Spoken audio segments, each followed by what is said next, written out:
कौन ब्रह्मा का पिता है, कौन विष्णु की मां, शंकर का दादा कौन है, हमको दे बता।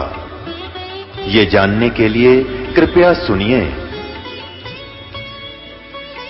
जगत गुरु तत्वदर्शी संत रामपाल जी महाराज के अमृत वचन सर्व पवित्र धर्मों के पवित्र शास्त्रों के आधार पर काल से इस भक्ति को बचाए रखने के लिए परमात्मा के आदेश से इन महापुरुषों ने वही किया जो परमात्मा का आदेश था।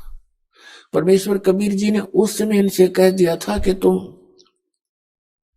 इस सतनाम का जाप करो। 2 अक्षर का जो जाप है सतनाम का, इसमें एक ओम मंत्र है, एक गुप्त है, ये दास बताएगा। लेकिन इसको अभी डिस्क्लोज ना करना, सार्वजनिक मत करना, नहीं तो ये काल के द्वारा भेजे गए संत, ये पंथ, इनको ये नाम का पता लग जाएगा और ये अधिकारी है नहीं। अनअधिकारी से प्राप्त मंत्र से प्राणियों को लाभ किसी को होगा नहीं। और सभी ये सोचेंगे कि हमारे गुरुजी भी यही मंत्र देते हैं, हमारे गुरुजी भी यही मंत्र देते हैं। और फिर जब हम अपना दास भेजेंगे, ये दास जब भेजना था, फिर कोई भिन्नता नहीं होती, क्योंकि साधना में भिन्नता होनी चाहिए। ज्ञान में, ज्ञान तो कोई सुना सुनाया भी थोड़ा बहुत मिलता जुलता बोल सकता है। समाधान के ऊपर सारे सब कुछ आधार है। अब वो समाधान यदि पहले डिस्क्लोज हो जाता तो ये नकली पंथ जितने हैं, ये निरंकारी पंथ, राधा स्वामी पंथ और इसकी ब्रांचें, सच्चा सौदा सिरसा और जगमाल वाली गंगुआ में, राधा स्वामी ब्यास आगरा में, आगरा वाला ब्यास वाला जय गुरुदेव, ये भी उसी कुएं का पानी है। जनोद भिवानी हरियाणा के अंदर, ठाकुर जी, कृपाल जी, जितने भी ये सारे एक ही कुएं का जल है। इनको कक का पता नहीं, भक्ति मार्ग का 500 नाम काल के जाप करें।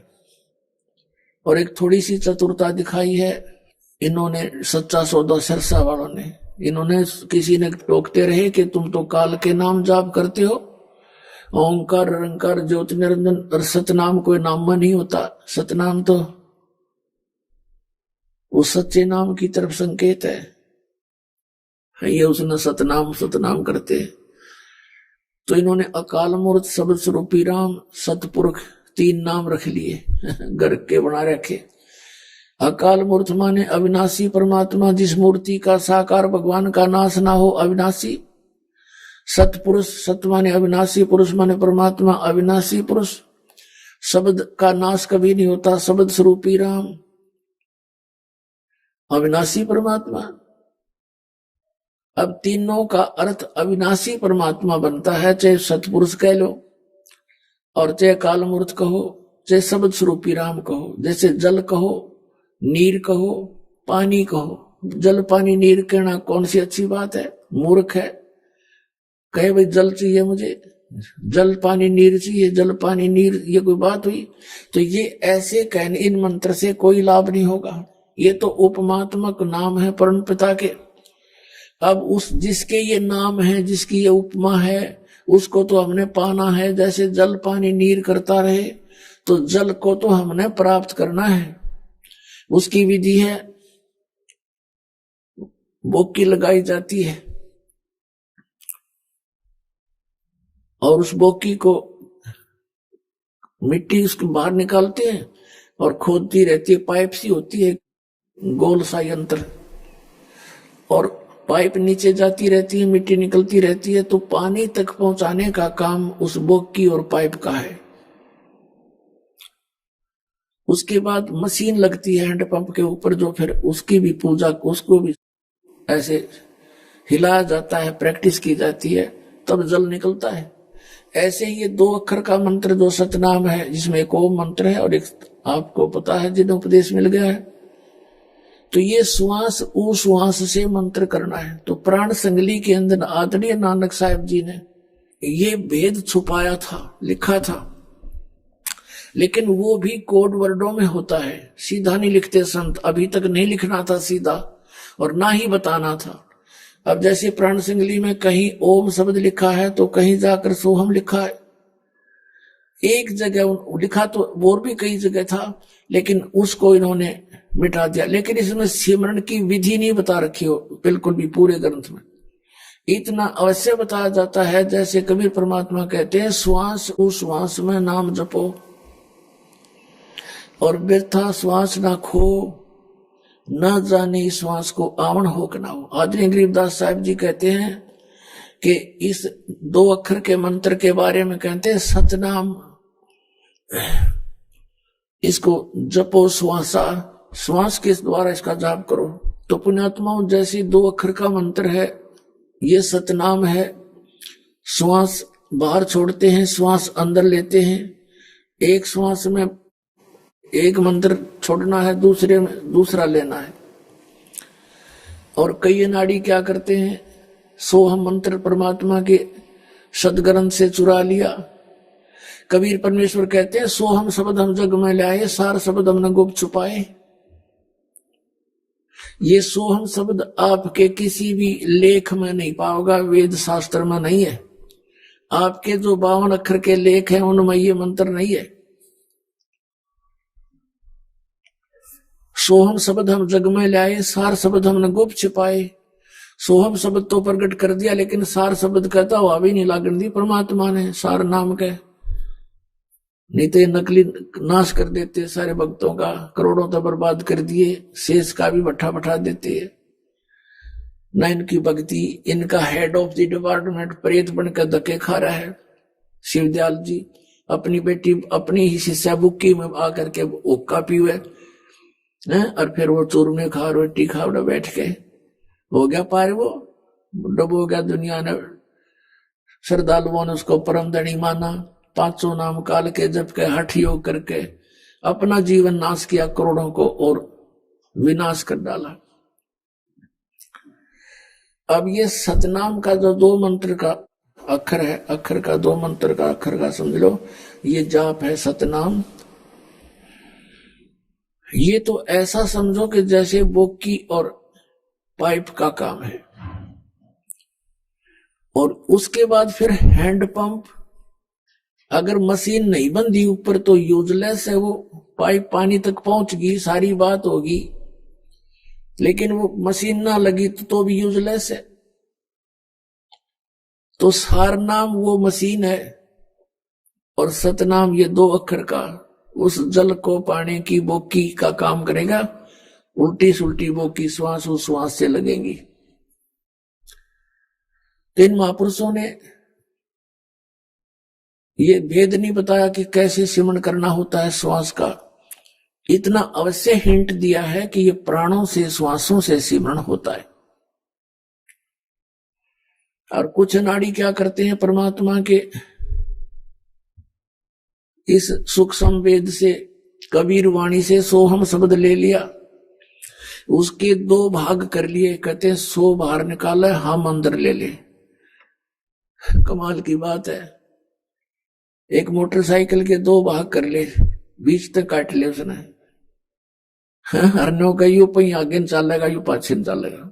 परमात्मा कहते हैं बेखों के लश्कर फिरे,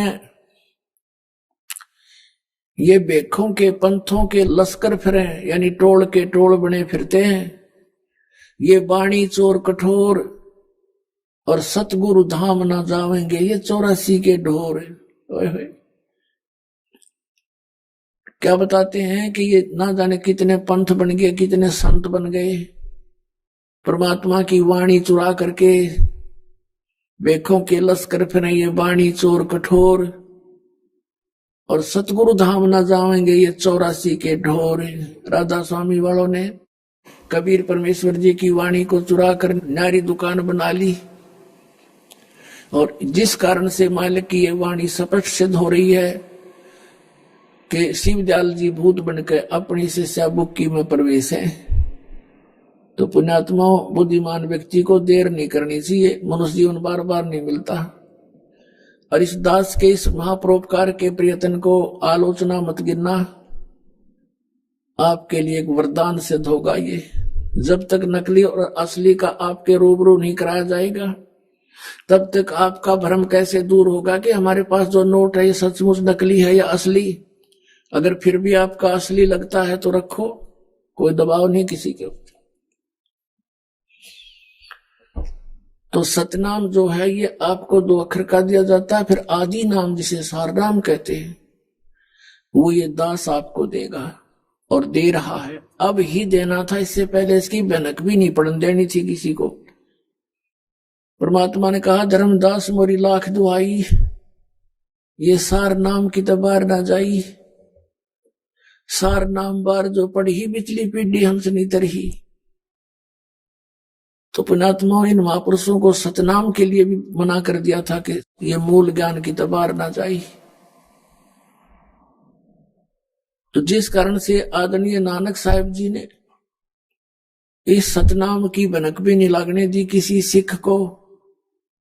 एक बार मर्दाना ने कोशिश की थी इस सतनाम के जाप करने की, जो भाई बाले वाली जन्म साखी गुरु नानक देव जी की समुद्र की साखी में वर्णित है कि नानक साहिब जी से अर्ज की थी बाला और मर्दाना ने कि हे महाराज हमको लंका दिखा दो। तो समुद्र के किनारे जब पहुंच गए आंखें बंद कर फिर खुलवाई और कहा कि अब मेरे पीछे पीछे समुद्र के ऊपर चलो, वाहिगुरु कहते रहना। आगे आगे नानक जी श्री नानक देव जी, पीछे पीछे दोनों चेले बाला और मर्दाना चल रहे हैं। समुद्र के ऊपर जैसी पृथ्वी पर चला करते हैं वो दोनों जने वाहिगुरु बोल रहे हैं, लेकिन नानक साहिब जी इस 2 अक्षर के मंत्र का नाम उच्चारण करके जाप कर रहा है। अब मर्दाना ने देखा कि गुरुजी तो ओम सोम जपते जाते हैं, उसने भी यही 2 अक्षर का मंत्र शुरू कर दिया। तो समुद्र में डूबने लगा, गोते खाने लगा, मरने को हो गया। तब नानक साहब ने कहा कि भाई गुरु की करने की तरफ नहीं देखा करते, गुरु जी की आज्ञा का पालन कर, वही मंत्र जाप कर जो मैंने तुझे कहा है वाहिगुरु। तो उसी समय वो वाहिगुरु करने लगा। तो फिर उसी तरह खड़ा हो गया और समुद्र पर चलने लगा। तो ये झटका देना जरूरी था और इस मंत्र को सार्वजनिक करना भी आवश्यक था कि ये पता चले कि मैं के मंत्र जाप करूं था, मैं किससे मोक्ष हुआ मेरा। और परमात्मा का आदेश था कि आगे इसको दान नहीं करना। नानक साहिब जी ने किसी को नहीं दिया ये मंत्र, स्वयं जाप किया। तो पुण्यात्माओं वो महापुरुष थे, वो दृढ़ भक्त थे। जैसा कि वेदों में लिखा कि वो दृढ़ भक्त को आकर मिलता है, तो ये वो दृढ़ भक्त थे। इन्होंने भगवान के आदेश का पालन किया, ये नहीं सोचा कि आने वाले अनुयायियों का क्या होगा। वो परिचित थे इस बात से, परमात्मा से डेली वार्ता किया करते थे। वो परमात्मा कबीर परमेश्वर जी उनको समझा करते थे कि चिंता ना करो, तुम ये वाहिगुरु मंत्र देते हो, ये वाहिगुरु कौन है? ये कबीर परमेश्वर की तरफ संकेत है। आदरणीय गरीबदास साहिब जी कहते हैं झांकी वे कबीर की नानक की तीवा, और वह सिखा के गल पड़ी कौन छुड़ावेता। तो आपको कल प्राण संगली में दिखाया था कि वाहिगुरु नाम के जाप से वर्क डन मिलता है, किया कर्म ही मिलता है, मोक्ष नहीं हो सकता। और मोक्ष के लिए ये सतनाम 2 अक्षर का ये अनिवार्य है। तो यहां ये भी ध्यान रहे कि नानक साहिब जी के उपरांत जितने भी 9 गुरु हुए हैं सिख धर्म के, उनको भी सतनाम प्राप्त नहीं था। तो इन महापुरुषों ने इसको इतना सीक्रेट क्यों रखा? क्योंकि आदेश परमात्मा का था और ये मालूम था, परमात्मा ने कह दिया था कि कहीं नहीं जाएंगे। अभी मैंने इनको चार्ज कर रखा है, पिछले आए थे जब 120 वर्ष रह कर गए थे परमात्मा, तो इनको मनुष्य जीवन मिलता रहेगा। इस क्रियाएं पर लगा दो धर्म यज्ञ और ये ज्ञान यज्ञ यानी वाणी का पाठ, और भंडारों पर लगा दो वाहिगुरु करते रहेंगे, इनकी आस्था बनी रहेगी भगवान। और फिर जब आएगा पीक टाइम, प्राइम टाइम, फिर इनका फिर जन्म होगा और इनके घर पे फिर देखना सब बच्चों के सभी जो इस मालिक की शरण में आएंगे, इनके घर के अंदर जो संतान आवेगी वो बहुत पुण्यकर्मी प्राणी भेजेगा परमात्मा, कि उनको सीधा ही सतनाम प्राप्त होगा, नंडले ढोने को नहीं। तो महान आत्मा होंगे आपके घरों पर और अब के सब का पार हो जाएगा। अब जैसे हमने असंख्यों जन्म हो गए, हमने असंख्यों जन्म हो गए, जन्मते और मरत्या ने। और परमात्मा को पता था कि 5-7 जन्म और हो गए थे कि बिजली पड़ेगी, फिर संभाल लेंगे आके।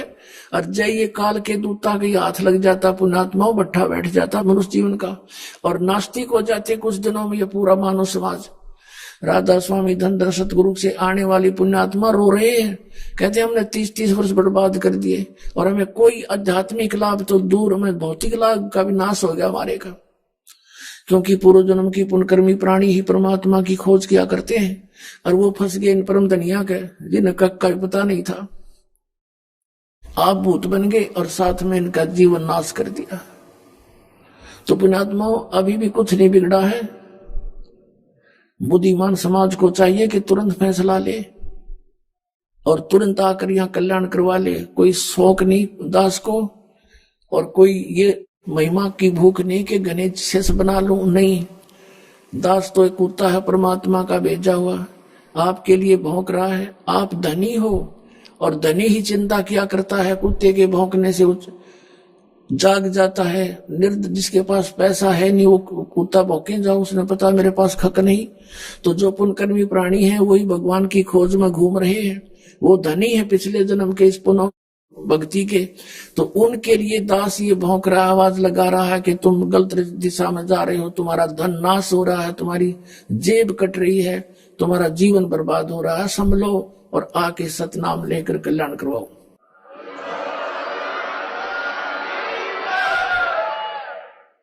अब जैसा दास ने एक शब्द, एक वाक्य बोला था कि इन 3 महापुरुषों को विशेष ज्ञान दिया, किन किन को? आदरणीय धर्मदास साहिब जी को, आदरणीय नानक साहिब जी को, आदरणीय गरीबदास साहिब गांव छुड़ानी जिला झज्जर वाले को। कारण क्या था कि आदरणीय धर्मदास साहिब जी, आदरणीय नानक साहिब जी, ये तो समकालीन थे परमात्मा के। और काल ने कहा था कि मैं, कबीर परमेश्वर को कहा था, तेरे ही पंथों में जो तेरे नाम से पंथ चलाऊंगा और उनमें अपने दूत भेज के तेरे सदग्रंथ सबका नाश करवा दूंगा, भक्ति शास्त्र विरुद्ध साधना। तो मालिक को पता था कि ये काल के दूत या फिर काल से प्रेरित या पूर्ण ज्ञान ना होने के कारण ये संत पद प्राप्त प्राणी इन सदग्रंथों को बर्बाद कर देंगे। उसकी पूर्ति के लिए आदरणीय गरीबदास साहिब जी के द्वारा परमात्मा ने अपनी वाणी का प्राकट्य दोबारा करवाया, और ये उन्होंने पूर्व निश्चित कर दिया था कि धर्मदास जो बर्मा पंथ आवेगा काल का है, तो ये सारे काल के ही पंथ, और सभी प्राणी सभी संत वो हैं परमात्मा के ही बच्चे। लेकिन यहाँ वो आते हैं अच्छे कर्म के लिए, करते हैं शुभ, मार्गदर्शन करूं, सबको रास्ता बताऊं, लेकिन उनको वो भ्रमित कर देता है। काल उनका दुरुपयोग कर लेता है। परमात्मा की अच्छी आत्माओं को जो गुरु पद प्राप्त करते हैं, बहुत अच्छी आत्माएं होती हैं, और तत्व ज्ञान के अभाव से फिर उनको स्वयं प्रयोग करके उन्हीं की शब्द शक्ति से जनता को भ्रमित करवा के उनके अनुयायी बनवा देता, बहुत ढेर सारे, और सब शास्त्र विरुद्ध साधना कर रहे होते। इसलिए परमात्मा ने कहा था कि फिर बर्म पंथ गरीबदास पंथ होगा, और बर्म पंथ में मेरी वाणी प्रकट हो जाएगी, मेरी महिमा मेरी यथार्थता फिर दोबारा प्रकट होएगी। बीच में जो गड़बड़ कर दी जाती है किसी भी कारण से, ये संत जन सोचते तो हैं हम अच्छा कर रहे हैं, लेकिन फिर भी इनसे गलती हो जाती है। उसकी पूर्ति करने के लिए परमात्मा ने आदरणीय गरीबदास साहिब जी को फिर विशेष ज्ञान दिया। विशेष ज्ञान दिया धर्मदास साहिब जी को, विशेष ज्ञान दिया नानक साहिब जी को, लेकिन वो ज्ञान आते आते यहां तक कुछ सीमित सा बन गया, और उस जो यथार्थ ज्ञान थे उनको किसी भी कारण से वो प्रकाश में नहीं लाया गया। इसका एक थोड़ा सा भेद उदाहरण देते हैं। जैसे आदरणीय नानक साहिब जी ने परमात्मा की महिमा, और जैसे जैसे उनके साथ घटना घटी, कौन परमात्मा मिले, कौन थे उनके गुरु, वो विशेषकर इस प्राण संगति में वर्णन कर दिया था। तो फिर उधर से एक घटना ऐसी मालिक ने रजा बख्शी थी कि मर्दाना ने 2 अक्षर का नाम जाप करना शुरू कर दिया था। वहां उसको झटका देना भी अनिवार्य था कि कहीं आने वाले समय में अन्य कोई इस मंत्र का जाप करता रहे, सार्वजनिक हो जावे और परमात्मा के आदेश की उल्लंघना हो जाएगी, मैं दोषी हो जाऊंगा, नानक साहिब जी ने सोचा था। फिर इसको, इस खजाने को रखना भी सुरक्षित आवश्यक था कि आने वाले समय में जब इस दास को भेजना था, अभी इस समय था, तो यहां तक इस परमात्मा के इतिहास को जीवित भी रखना था। अब क्या किया, प्राण संगली के बारे में नानक साहिब जी ने क्या लिखा है उसको, उस ग्रंथ के बारे में, और फिर उसको गुरु ग्रंथ साहिब में शामिल नहीं किया गया। उसका कारण क्या था? उसका कारण यही था कि इस प्राण संगली के अंदर पूरी डिटेल लिखी हुई थी। इस 2 अक्षर के मंत्र की रह कर लिखा हुआ था, बहुत बार लिखा हुआ था, और साथ में यह भी लिखा हुआ था कि मुझे बनारस में, काशी में वो कबीर दो धाने का दुल्हा, वो मेरा गुरु जी था, मैंने उनसे उपदेश लिया था। अब 5वें गुरु अर्जुन देव जी ने जब उसको पढ़ा, राजा शिवनाभ से मंगाकर सिंगल दीप तय, उसमें जब सारा कुछ डिटेल देखी, उसमें ये मंत्र भी था जो मर्दाना ने जाप किया और श्री नानक साहिब जी ने मना कर दिया था। तो उन्होंने ये दृष्टिकोण भी रखा कि कहीं इस ग्रंथ को, प्राण संगली को गुरु ग्रंथ साहिब में मिला दूं, आने वाले समय में सिख समाज इसका जाप करेगा, क्योंकि लिखा गया तो पढ़े भी गए, जाप भी करने लग जाएंगे, क्योंकि इसमें बहुत डिटेल लिखी है कि इस नाम के बिना मोक्ष नहीं हो सकता। प्राण संगली में लिखा है कि इस मंत्र से, सतनाम से, सच्चे नाम बिन मोक्ष नहीं हो सकता। तो अंडरस्टूड है कि अगर ये पता लग जाता, इसमें लिखा था, ये शुरू कर देते, वाहे गुरु छोड़ के इसको भी शुरू कर देते, तो इन काल के दूतों का हाथ लग जाता। जिस कारण से श्री अर्जुन देव जी ने इस पवित्र सदग्रंथ को, नानक साहिब के द्वारा लिखे सदग्रंथ को जल में फेंक दिया पूरा का पूरा। अब देखो, ऐसे इस काल ने, चाहे कुछ भी कारण था, उन महापुरुष ने कुछ भी सोचा, लेकिन ये अच्छा प्रयत्न नहीं था कि उसको समाप्त कर देना। ठीक है, ग्रंथ साहिब में नहीं डालना था तो अलग रख लेते और उसको आने वाले को बता जाते कि इसको अभी सीक्रेट रखना है। फिर भी दया करी दाता ने उसको निकलवाया किसी में प्रेरणा करके। देखो इन्हीं का इतिहास बताते हैं। ये प्राण संगली देखो,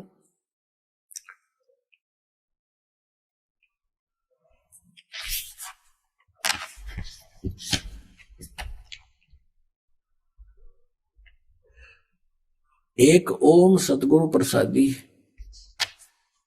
अब देखो यहां इसको समझने की बात है, ये एक का अर्थ वो गुप्त मंत्र है, ओम का, ये ओम स्पष्ट है, ये गुप्त रखा है, इनको इकट्ठा करने की, सार्वजनिक नहीं करना था।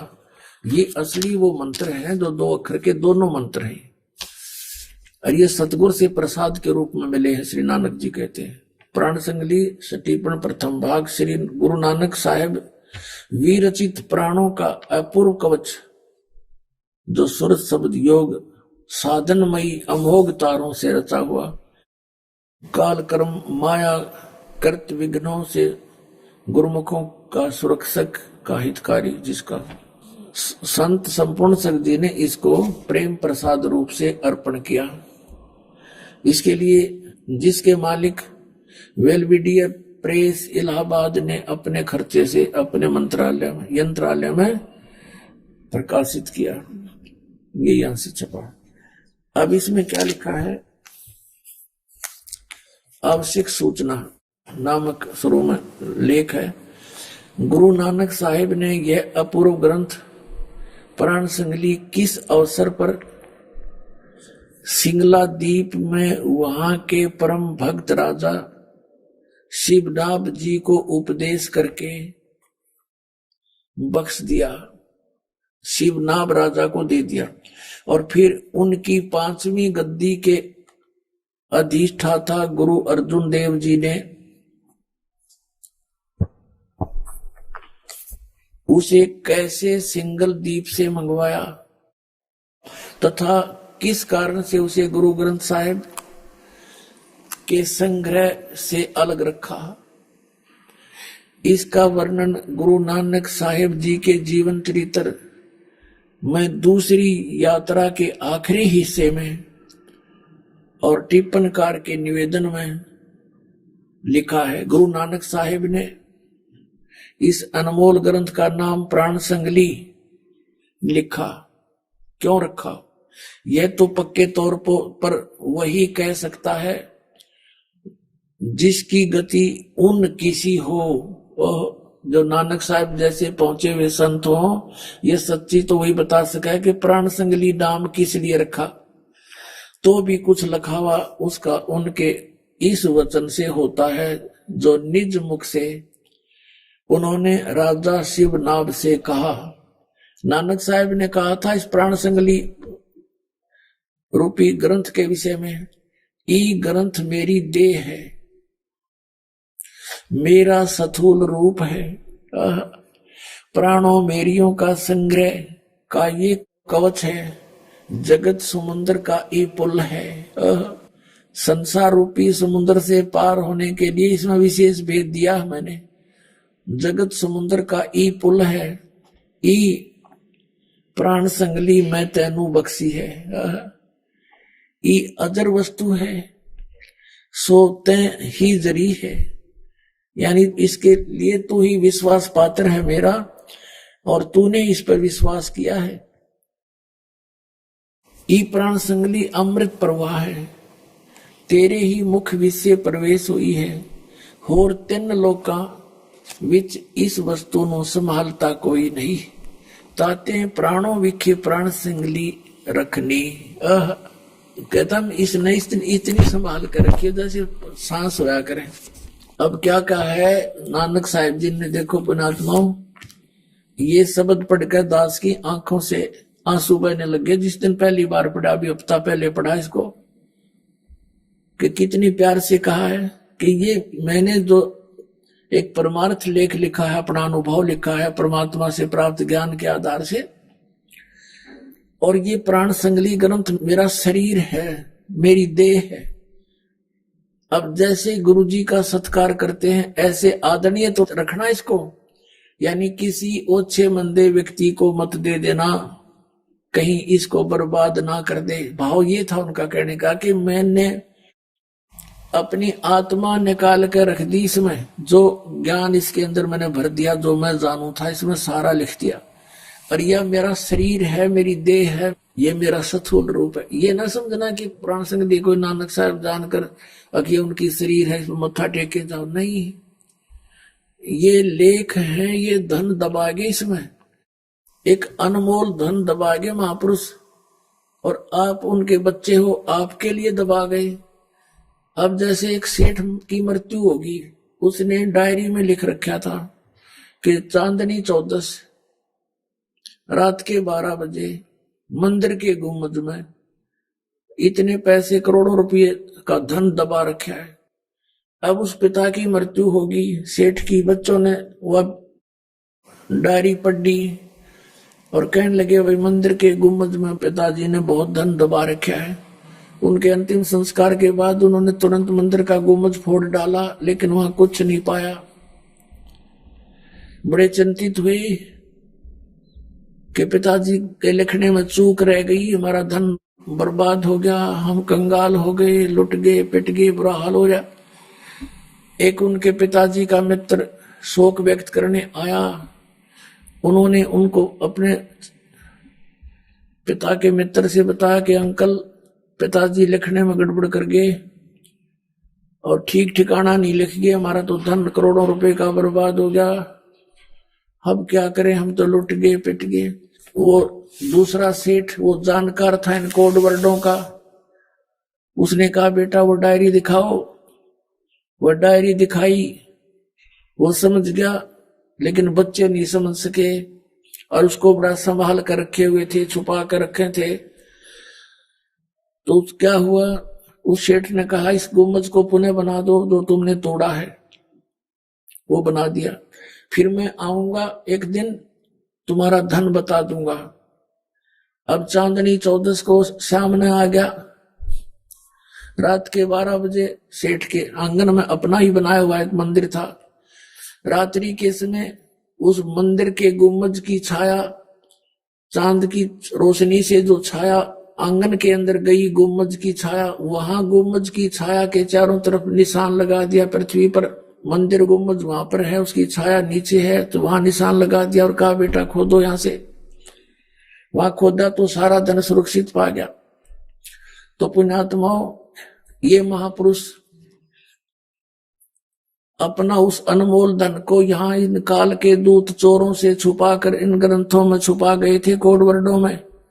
इस दास को भेजा है उस कोड वर्डों को खोलने के लिए, आपको आप ही के घर में धन प्राप्त कराने के लिए, आपको भक्ति धन का सेठ बनाने के लिए।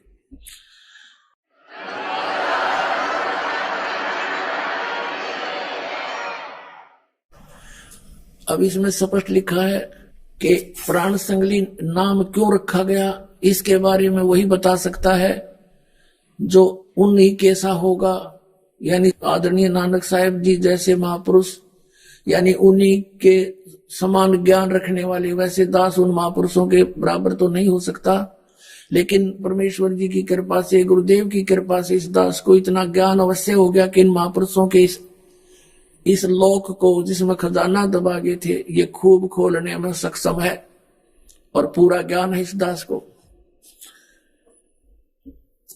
अब इसमें कितना स्पष्ट किया है कि ये मेरी देह है, ये मेरा स्थूल शरीर है, मेरे प्राणों का, मेरे श्वासों का ये प्राण मेरियां का संग्रह है, और ये जगत समुद्र का ई पुल है, यानी संसार से पार होने का मार्ग इसमें मैंने कोड वर्डों में छुपा दिया। तो इस प्रकार पुण्यात्माओं, आगे क्या दिखाते हैं आपको और दिखाते हैं इसमें, ये निवेदन है, यही प्राण संगली अभी आप पढ़ रहे थे। अभी आपने आवश्यक सूचना पढ़ी थी, अब निवेदन पढ़े। श्री गुरु नानक साहेब के पंचम स्थान पर श्री अर्जुन देव जी हुए हैं, जिन्होंने गुरुवाणी की बीड़ बांधते समय, यानी गुरुवाणी की एक पुस्तक बनाई जिसको श्री गुरु ग्रंथ साहिब करने लगे, बांधते समय भाई पैड़ा नामक एक शिष्य को संगल दीप भेजकर राधा शिव नाभ के पोत्र के पास से यह ग्रंथ मंगवाया था। आदरणीय नानक साहिब जी राधा शिव नाभ को दे गए थे। नानक साहिब जी सतलोक चले गए, उधर से शिव नाभ की मृत्यु होगी, उसका पौत्र राजा था।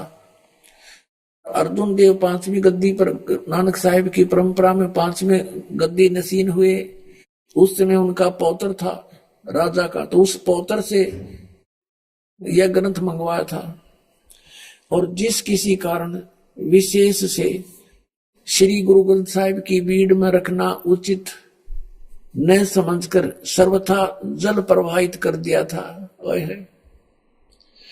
ये पूरी प्राण संगली जिसको नानक साहिब जी कहते हैं, ये ग्रंथ मेरी देह है, मेरा स्थूल रूप है, प्राणों मेरियों का संग्रह कहो, कवच है, जगत समुद्र का पुल है। ये प्राण संगली में तैनु बख्शी है, प्राण संगली अमृत प्रवाह है, ये अजर वस्तु है, सोते ही जरी है, और 3 लोकों में से कोई संभालने वाला नहीं था। अब यहां पर देखिएगा, विवेकहीनता के कारण महापुरुष ने कैसे जल में डाल दिया फिर इसको। राजा शिव नाभ के पौत्र के पास से ग्रंथ मंगवाया था, और जिस किसी कारण विशेष से श्री गुरु ग्रंथ साहिब की बीड़ में रखना उचित ना समझकर सर्वथा ही जल प्रवाहित कर दिया था, पूरी की पूरी। अब नानक साहिब तो क्या कह रहे हैं, मेरा शरीर है, तो इन्होंने नानक साहिब को डुबो दिया पानी में। और जो कि एक परम प्रेमी साधु की अत्यंत प्रार्थना से द्रवीभूत हुए, गुरु साहिब के वचन अनुसार जल से निकलवाया। परमात्मा ने कृपा बख्शी, किसी एक साधु भक्त के अंदर प्रेरणा दी। अर्जुन देव जी से प्रार्थना की कि हे दाता, हम इसको छुपा कर रख लेंगे, भगवान का अनमोल ग्रंथ है, अनमोल ज्ञान है इसके अंदर, हम छुपा कर रख लेंगे, किसी को नहीं बताएंगे। महापुरुष की वाणी को ऐसे जल में ना प्रवाह करो। बड़ा प्रयत्न से लिखा है, हाथ से लिखा हुआ है, कितना समय लगा होगा। तो इस कारण से उस संत की प्रार्थना से और अर्जुन देव जी ने अलाउड कर दिया कि निकाल लो, पर ले जा तू कहीं, छुपा ले इसको। अब वो जैसा तैसे पुण्यात्मा अपने पास उपलब्ध है। अब पुण्यात्माओं, अब ये इसको फिर भी पूर्ण रूप से नहीं रखा गया। कारण क्या कि इसके अंदर बहुत डिटेल थी। नानक साहिब जी के गुरुजी परमेश्वर कबीर साहिब जुलाहा दान काशी वाले हैं, और ये 2 अक्षर का नाम इसमें रह रहकर बहुत बार लिखा हुआ था कि इस नाम के जाप से मोक्ष होगा, और नाम से मोक्ष नहीं होगा, अन्य लाभ थोड़े बहुत अवश्य होंगे। तो वो नाम इनको निकालना अनिवार्य हो गया इस दृष्टिकोण से कि कहीं सिख लोग इनका पाठ करें। गुरु नानक साहिब जी की आज्ञा की अवहेलना होने से हानि ना उठा लें, जैसे मर्दाना डूब गया होता, मर जाता, ऐसी गलती कर दे कोई सिख बच्चा अनजानपने में, जिस कारण से इन्होंने अपनी बुद्धि से इसे सदग्रंथ को जल प्रवाह कर दिया। तो इस तरह की पूर्ति करने के लिए परमेश्वर ने आदरणीय गरीबदास साहिब जी के माध्यम से वो वाणी प्रकट करवाई, और गरीबदास जी का अभी जन्म हुआ 200-250 वर्ष पहले, और वो वाणी इतनी प्रसिद्ध नहीं होने दी परमात्मा ने, इसलिए ना तो उसमें भी कबाड़ा कर देंगे ये करके गड़बड़ सड़बड़, वह एज इट इज हमारे हाथ लगी। अब तो ये कंप्यूटर में फीड हो चुकी है, इसमें चेंज हो ही नहीं सकता। तो अब आपको दिखाते हैं प्राण संगली में और भी किस कारण से पूरा नहीं लिया गया अभी तक। देखना, ये प्राण संगली है जो डॉक्टर जगजीत सिंह खानपुरी के द्वारा ये पब्लिश्ड है, publication bureau, Punjab university Patiala से।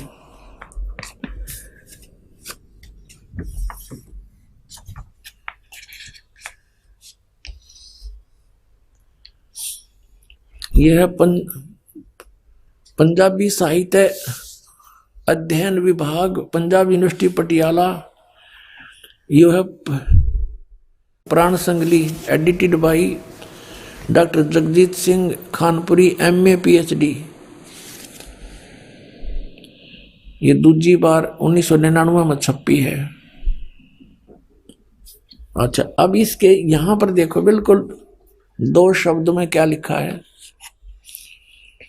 कि प्राण संगली की महिमा बताई है कि योग साधना संबंधी एक महत्वपूर्ण रचना है।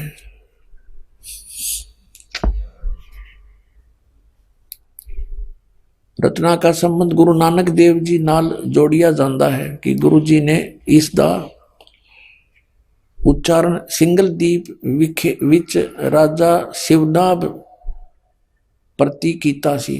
फिर भी यहां देखो, हाँ, ये फिर भूमिका के अंदर देखते हैं। भूमिका इसमें क्या लिखा है कि संत संपूर्ण सिंह ने देवनागरी लिपि विच लिखी विच जिस संस्करण दा प्रकाशन किया, जो अभी आपको दिखाया था, उस बीच कुल 80 अध्याय शामिल हैं, और 80 अध्यायों दे अंत ते इस दे कुल अध्याय 113 लिखे हैं।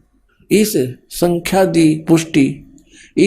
दी पुष्टि जन्म साखियां तो भी हो जाती है, पर संत संपूर्ण सिंह ने 160 अध्यायों दे होने की संभावना वल संकेत किया है। अपने आत्माओं दास ने तो एक प्रार्थना की थी सबसे पहले कि इन 3 महापुरुषों को, आदरणीय धर्मदास साहिब जी को, आदरणीय गरीबदास साहिब जी को, आदरणीय नानक साहिब जी को विशेष ज्ञान दिया था, ताकि ये इस मेरे अनमोल ज्ञान को आगे जनता तक पहुंचाएं, लेकिन मेरे बताए अनुसार ही चलें। तो उन्होंने ऐसा ही किया। आदरणीय गरीबदास साहिब जी ने इनके द्वारा लिखी वाणी को भी हम ग्रंथ साहिब बोलते हैं। श्री सत ग्रंथ साहिब, सत ग्रंथ है। सत यानी सच, इसके अंदर कोई किसी प्रकार का अन्य किसी महापुरुष की वाणी नहीं, कबीर साहिब की और गरीबदास जी की, नथिंग एल्स। इसमें स्पष्ट लिखा है ये दो मंत्र है, और ये पूरे गरीबदास पंथ में इस दो मंत्र के जाप का कोई जाप नहीं करता। नानक परमात्मा कबीर साहब ने लिखा है, ये 12 पंथ हमी को ध्यावे, अस्थिर घर का मरम नहीं पावे। कहते 12वें पंथ हो प्रगट हो बाणी, और शब्द हमारे का निर्णय ठानी है। असंग जन्म ठोड़ नहीं पावे, बहुर बहुर ये भटका खावे, 84 आवे। जैसे आदरणीय गरीबदास साहिब जी के माध्यम से अपना यथार्थ ज्ञान लिपिबद्ध करवा दिया, लेकिन गरीबदास के पंथ वालों को इसका ज्ञान नहीं। कहते उसी पंथ में हम आगे चल के स्वयं आएंगे, कबीर साहब ने कहा, और तब इस ज्ञान को समझाएंगे। ये देखिएगा कबीर सागर, ये कहां से छपा है?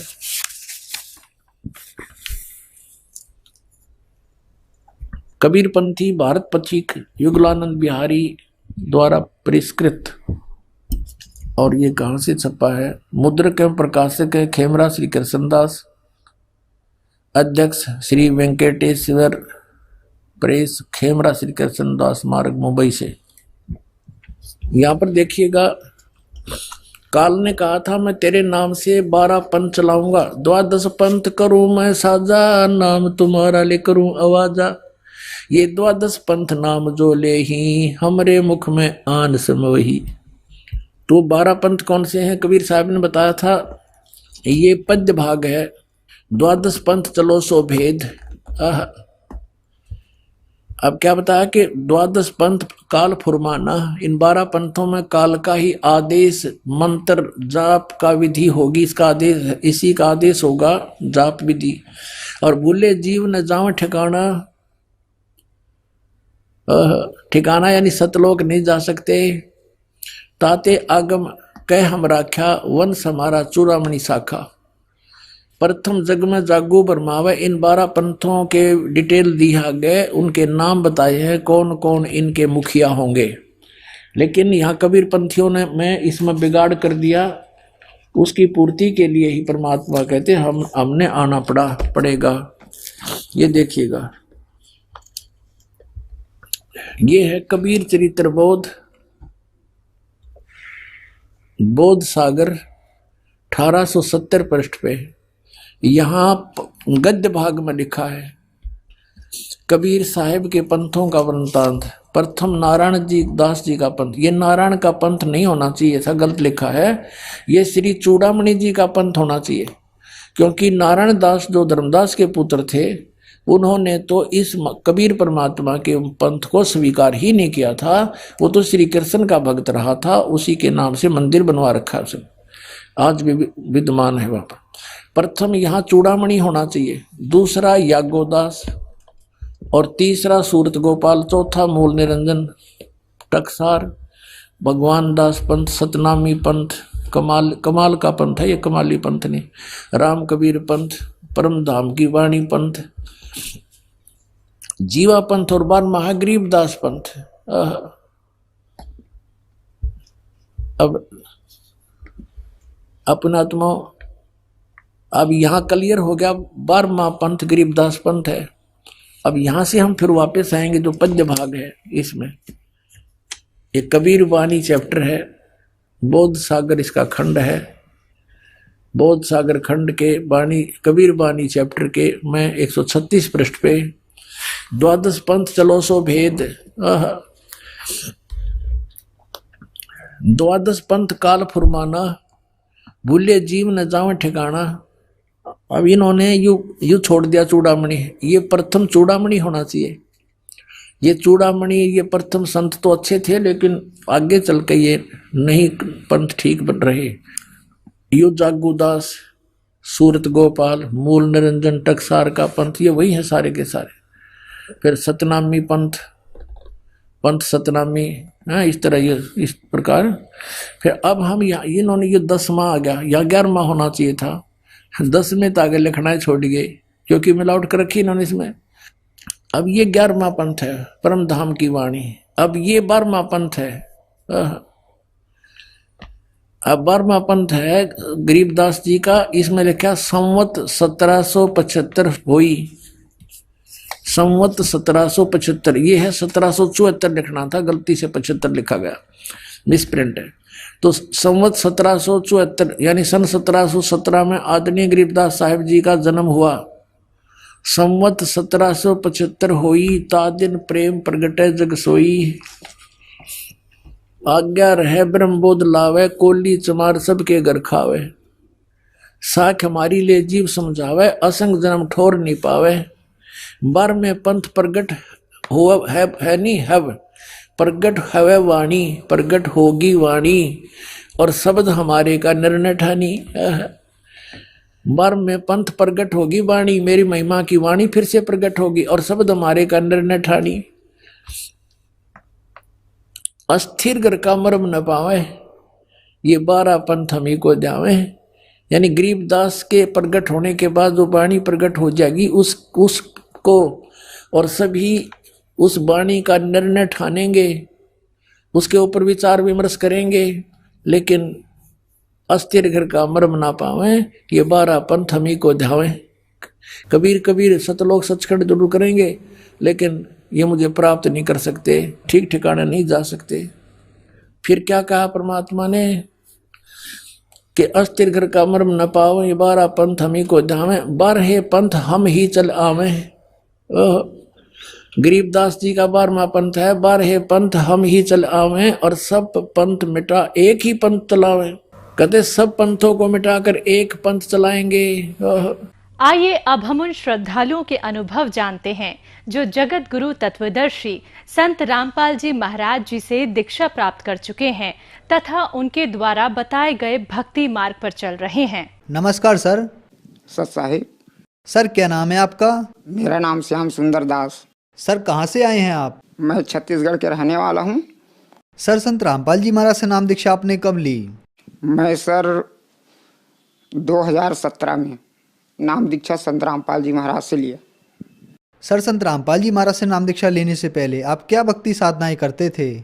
हाँ जी सर, मैं रायपुर दामाखेड़ा वाले कबीर पंथ में जुड़ा था, वहाँ से नाम दीक्षा लिया था। मैं वहाँ 15 साल से नाम दीक्षा लिया था और गुरु बना के रखा था और वहीं से भक्ति करता था। और अपने घर में हर साल मैं जिसको बोलते हैं कबीर पंथ में एक पूजा होता है, उसको बोलते हैं चौका आरती।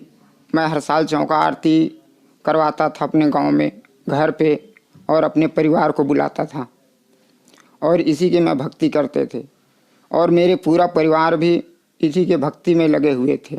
सर फिर आप संत रामपाल जी महाराज की शरण में कैसे आए? संत रामपाल महाराज जी के शरण में हम इससे आए कि हमारे गांव के थोड़े दूर में एक रामचरण नाम के भगत जी रहते हैं।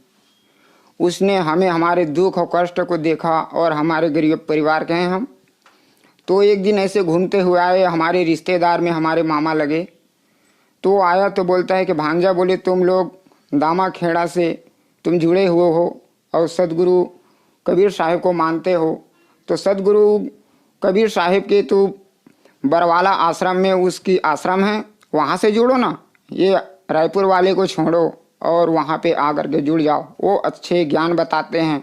तो उसने ज्ञान गंगा पुस्तक दिया, तो मैंने इस चीज़ को नहीं माना और मेरे छोटे वाले मेरे भाई है उसने उस पुस्तक को पढ़ा।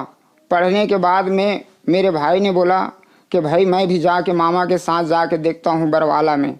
वो गया उसके साथ में और गया और जा कर के नाम दीक्षा लेके आ गए संत रामपाल जी महाराज से। और आ कर के वो कहने लगे कि चलो भाई अब सब जने चलो, वहाँ भगवान आया है। लेकिन हम घर वाले कोई नहीं माने। तो उसके बाद में ऐसा हुआ कि मैं भोपाल आ गया। अब भोपाल में आया तो मेरे मिसेस मेरे पत्नी की तबीयत खराब हो गया। तब तबीयत खराब हुआ भगत जी, तो उसको सबने तांत्रिक वाले ने बताया कि इसको भूत चुड़ैल लगा हुआ है।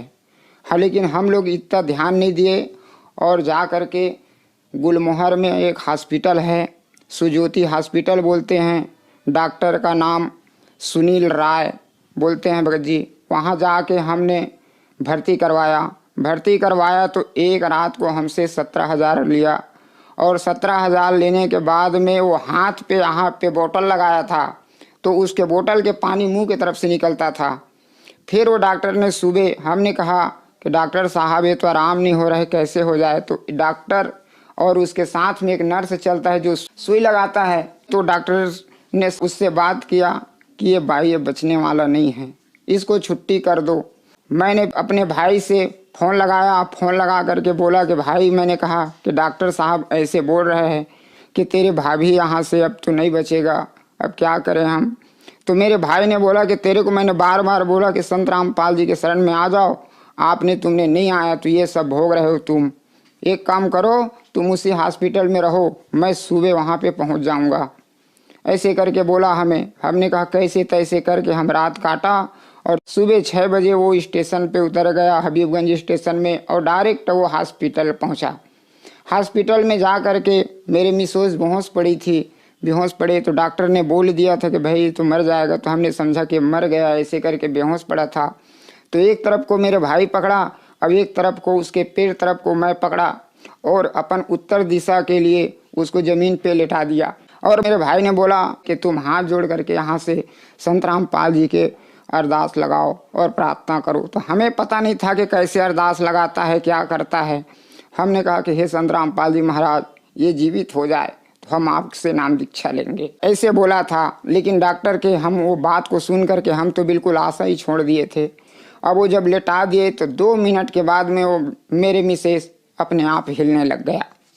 जो 1 गिलास पानी उठा के शक्ति नहीं था, वो हिलने लगा, और देखते ही देखते उठ करके हॉस्पिटल के जो पलंग दिए रहते हैं, सोते हैं, उसमें जा कर के अपने ही पलंग पे जाके बैठ गया। और बैठने के बाद में तो बोलता है कि चलो यहाँ क्या कर रहे हैं, चलो अब घर चलें। संत रामपाल जी महाराज से मैंने प्रार्थना की कि हे बंदी छोड़ संत रामपाल जी महाराज, आप इसको जीवन दान दे दो तो मैं आपके शरण में नाम दीक्षा ले लूँगा, ऐसे बोला। इतने ही में ही देखते ही देखते 10 मिनट में इतने बड़े चमत्कार होने लग गए। उसके बाद में वो मिसेस ने मेरे बोले कि क्या कर रहे हो तुम लोग, चलो घर चलो। हम कहते हैं कि थोड़ा सा रुक जाओ, डॉक्टर और देखेगा। डायरेक्ट डॉक्टर के सामने जा करके खड़ा हो गया, और खड़ा होकर के बोलता है कि हे डॉक्टर साहब, मुझे छुट्टी दो, मैं घर जाऊंगा। डॉक्टर साहब उसके ऊपर नीचे को देखने लगा, हमको ऊपर नीचे को देखने लगा। मैं उसके हाथ को पकड़ लिया, क्यों ऐसे कोई डॉक्टर से बोलता है? तो बोलता है क्या हो गया, अब चलो घर, अपन ठीक हो गया, मुझे कुछ नहीं है, ऐसे बोल दिया। बोलने के बाद में मैंने कहा कि तुरंत ऑटो मंगवाया, ऑटो में जाके बैठ गया, और बैठ करके वो हम अपने घर चले गए। फिर जा करके संत रामपाल जी महाराज से हम नाम दीक्षा लिए। सर, आपने बताया कि आप दामाखेड़ा पंथ से जुड़े थे, वहाँ आपको कोई लाभ नहीं मिला, लेकिन आपने बताया कि आपके भाई संत रामपाल जी महाराज से नाम दीक्षा ली, और आपने संत रामपाल जी महाराज से नाम दीक्षा नहीं ली थी। आपकी पत्नी अस्पताल में पड़ी हुई थी, डॉक्टर ने मना कर दिया था कि अब ये नहीं बच सकती, लेकिन आपने संत रामपाल जी महाराज से प्रार्थना की और आपकी पत्नी बच गई। संत रामपाल जी महाराज ने आपको नाम दीक्षा लेने से पहले ही लाभ दे दिया, तो क्या संत रामपाल जी महाराज से नाम दीक्षा लेने के बाद आपको कुछ बाद में भी लाभ मिले? जी सर जी, मुझे तो हर पल लाभ मिलता है।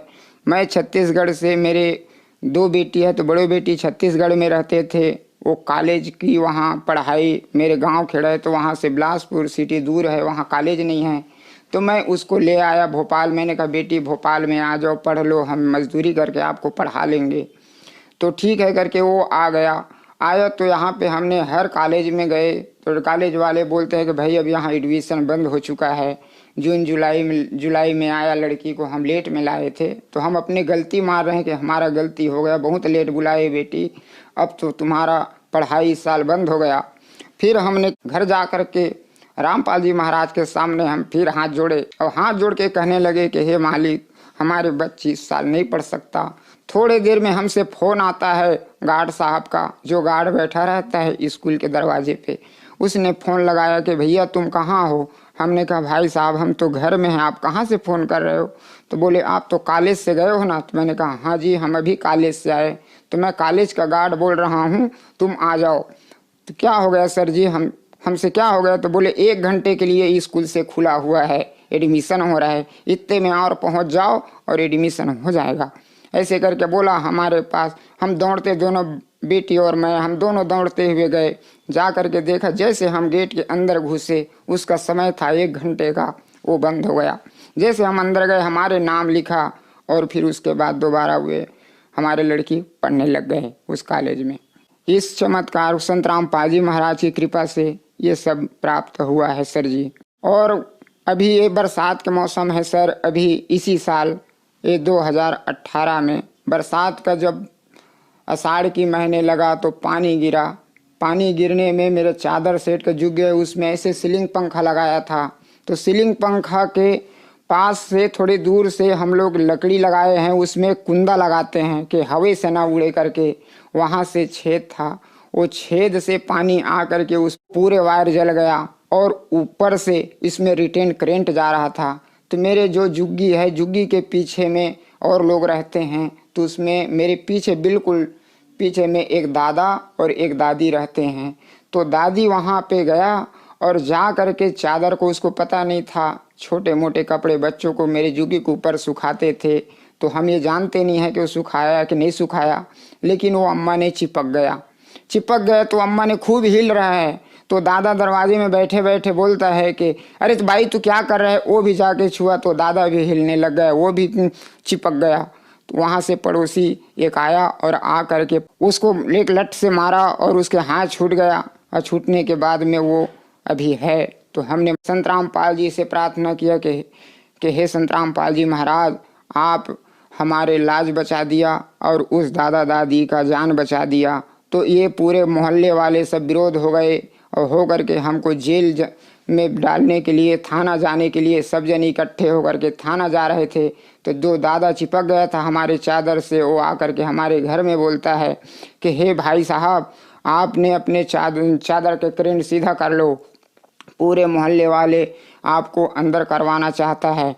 तो एक काम करो भाई साहब, मेरा राजी नहीं हुआ तो हम आपको थाना नहीं ले जाने जा रहे हैं, अपना करेंट सीधा कर लो। हमको ये लाभ हुआ सर जी।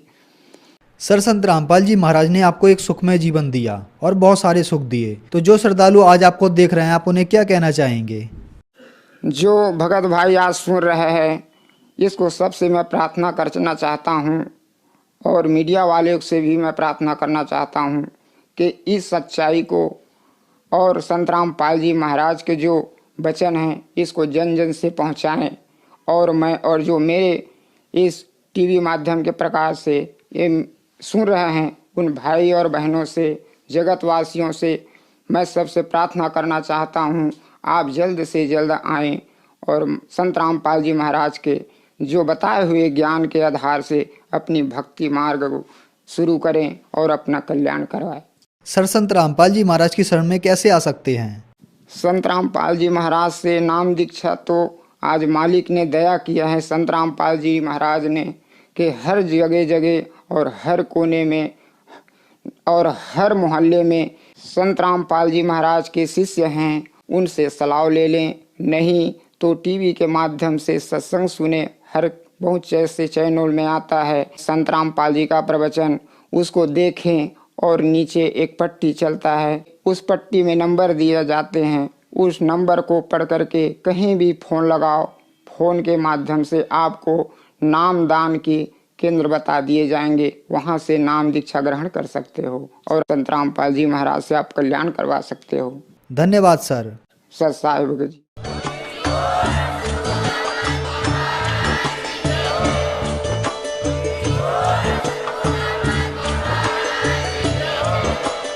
आप सुन रहे थे जगत गुरु तत्वदर्शी संत रामपाल जी महाराज जी के मंगल प्रवचन। अधिक जानकारी के लिए विजिट कीजिए हमारी वेबसाइट www.jagatgururampalji.org। संत रामपाल जी महाराज जी के शुभ आशीर्वाद से पूरे विश्व भर में 500 से भी ज्यादा नाम दीक्षा केंद्र हैं, जिन पर संत रामपाल जी महाराज जी द्वारा ऑनलाइन निशुल्क नाम दीक्षा दी जा रही है। अपने नजदीकी नाम दीक्षा केंद्र का पता करने के लिए संपर्क करें 8